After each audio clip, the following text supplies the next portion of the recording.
Welcome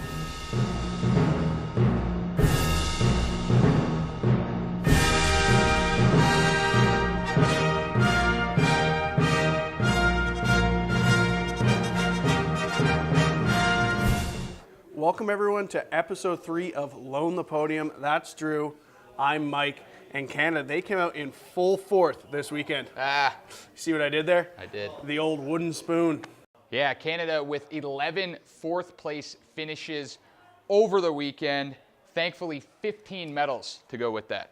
Yeah, that's right. Canada now has more World Cup medals and Grand Prix medals than any other country throughout the season. And that's great news because the opening ceremonies for Pyeongchang less than 80 days away now.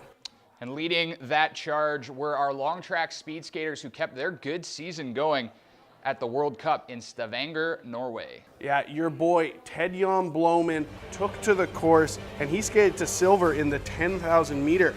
Avani Blondin also took the middle step on the podium, winning silver in the 5,000 meter.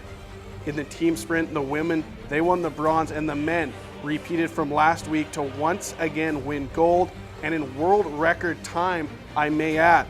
And to top it all off, Marcia Hudy won her first ever individual World Cup medal in silver fashion in the 500 meter. So congratulations to Marcia. The World Cup short track season continued on in Seoul this weekend, and Sherbrooke, Quebec's Kim Boutin kept her unbelievable season going. Kim took third in the 1500 meter, and followed that up with a silver in the 1000 and in the 3000 meter team relay. Kim finishes the season with 7 individual and 2 team medals, making her the season's overall winner.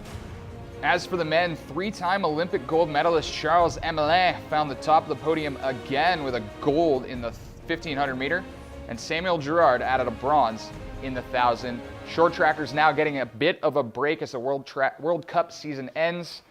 They wait for the European Championships in January. Well-deserved break for those boys on the short track. They've been winning a lot of hardware for Canada.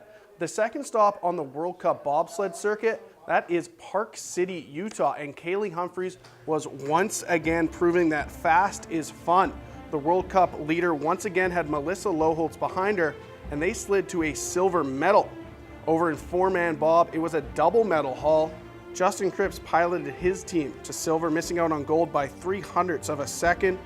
Chris Spring drove to bronze with Jesse Lumsden, Alex Kopax, and Olesi Smith behind him. And Drew, possibly some names you remember from the past. In 2012, Smith was on the 4x100 meter relay team that got denied bronze when they stepped on the line. That was heartbreaking. And Jesse Lumsden, former CFLer. Yeah, former Heck Crichton Award winner for the McMaster Marauders too. Let's jump now to Iglis, Austria, where the luge season finally got underway, and Canada already raking in some hardware in the mixed relay. This was a new Olympic sport in Sochi 4 years ago. The woman leads off. She has to cross the finish line and smack the pad before the men can start. And then after him goes the men's doubles. Canada's Alex Goff, Mitchell Malik, and Tristan Walker and Justin Smith taking home silver in Austria. Doubles luge is so weird. Like, I don't understand why the men do it, but the women don't. And it just no makes no mixed sense. event either. It's just a question. It's really weird. In any case, Alex Goff also taking fourth in the women's event in Austria, and we decided to take a closer look at her in this week's Medal Detectors. To say that Germany has dominated the luge would be an understatement. Since the sport was introduced to the Games in 1964, Germans have won 57% of all medals handed out. Canada has never won one. Calgary's Alex Goff is looking to change that. The best luge athlete our country has ever produced became the first Canadian to medal at the World Championships, taking bronze in 2011 and again in 2013. She's also been a key part of Canada's mixed relay team that's won 4 bronze medals and a silver at the World Championships since 2012. Heading into her 4th Olympic Games, Alex Goff is Canada's best hope for its first ever Olympic medal in the luge. And keep an eye on Alex Goff and the rest of the team as the Luge World Cup season continues next weekend in its native land of Germany. Yeah, and over now to the Grand Prix figure skating France. Caitlin Osmond, she was leading after the short program and therefore was last to take the ice for her Black Swan inspired free skate. Unfortunately for Caitlin, she had 3 stumbles in the program and finished with the 4th best free, placing her 3rd overall, bringing home the bronze medal. But with this bronze in France and the gold earlier this month at Skate Canada, Caitlin has secured her spot in the Grand Prix final. Now, if you're not sitting down for this next news, you might want to take a seat because this could knock you off your feet. Russia may be doping its athletes. I am shocked. Shocked there might be doping going on in here.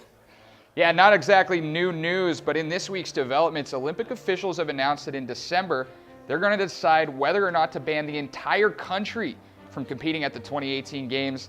This coming after the World Anti-Doping Agency announced earlier this month that they have concrete evidence of systematic state-sponsored cheating, which of course the Russian government and their own anti-doping agency vehemently deny. So we'll have to keep a close eye on that story because no Russians could mean many more medals for Team Canada. Would be a big boost to the Canadian medal haul. And also keep your eye on our Twitter feed because by the end of the day, we could know whether or not Calgary is going to continue on their bid for the 2026 Olympic Games. But that's all we have for this show. But coming up next week, the Alpine season, it finally kicks off. The men are in Lake Louise. The women hit the slopes in Vermont. Alex Harvey, he is Canada's best hope for cross country. That gets going in Finland. Skeleton and bobsled are in Whistler. Figure skating, Lake Placid, and Aaron Style from the Bird's Nest in Beijing. That looks like a really cool event. I saw the setup. That looks epic. And well, some of this might be available for your viewing pleasure on CBC. We checked the guide. It said nothing. All it says is sports. So your guess is as good as ours. In any case, we'll be back next week to recap everything that happens on Team Canada's road to Pyeongchang 2018. Thanks so much for watching Loan the Podium. Come on. 1, 2, 1, 2. Mic check 1, 2, 1, 2.